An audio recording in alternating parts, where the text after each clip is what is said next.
എന്നാ വിശേഷം? മോളും പിള്ളേരും വന്നിട്ടുണ്ട്. ഓ അത് ശരി. എന്നാ പോട്ടെ. എന്നാ ആഘോഷമായിരിക്കുമല്ലോ.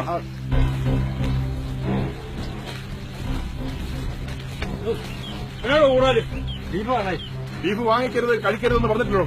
ആര് പറഞ്ഞു? ഞങ്ങൾ പറഞ്ഞു. പശു ഗോമാതാവാണ്. അത് പശുവല്ലേ, ഇത് പോത്തിറച്ചിയാ. ശരിയല്ലേ പുള്ളി പറഞ്ഞത്? പോത്ത് ഗോമാതാവല്ലല്ലോ. നിന്നോടൊന്നും പറഞ്ഞാൽ മതി. നിന്റെ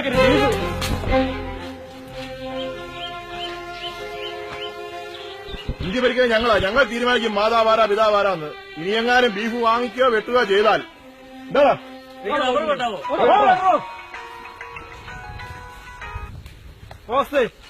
പറ. വേണ്ട ഞാൻ വന്ന് ചെയ്തോളാം. ഞാൻ ഇപ്പൊ എത്തിയേക്കാം. ആരാടാ? വീട്ടിൽ നിന്നാ ഞായറാഴ്ച ഇച്ചിരി ബീഫൊക്കെ മേടിച്ചു. അവള് വെച്ചാൽ ശരിയാക്കുക. അത് നമ്മള് തന്നെ വെച്ച് അതിന്റെ ഇച്ചിരി മസാല ഇച്ചിരി കരിയാപ്പില തേങ്ങാക്കൂത്തൊക്കെ ഇട്ട് അതിന്റെ ആ ഒരു മോരിഞ്ഞ ടേസ്റ്റ് അത് നമ്മൾ വെച്ചാൽ ശരിയാകത്തുള്ളൂ. എന്നാ പറയടാ? അല്ല, ബീഫ് വെയിറ്റ് വാങ്ങിച്ചിട്ടില്ല. നീ പറഞ്ഞു കൊതിപ്പിക്കല്ലേ.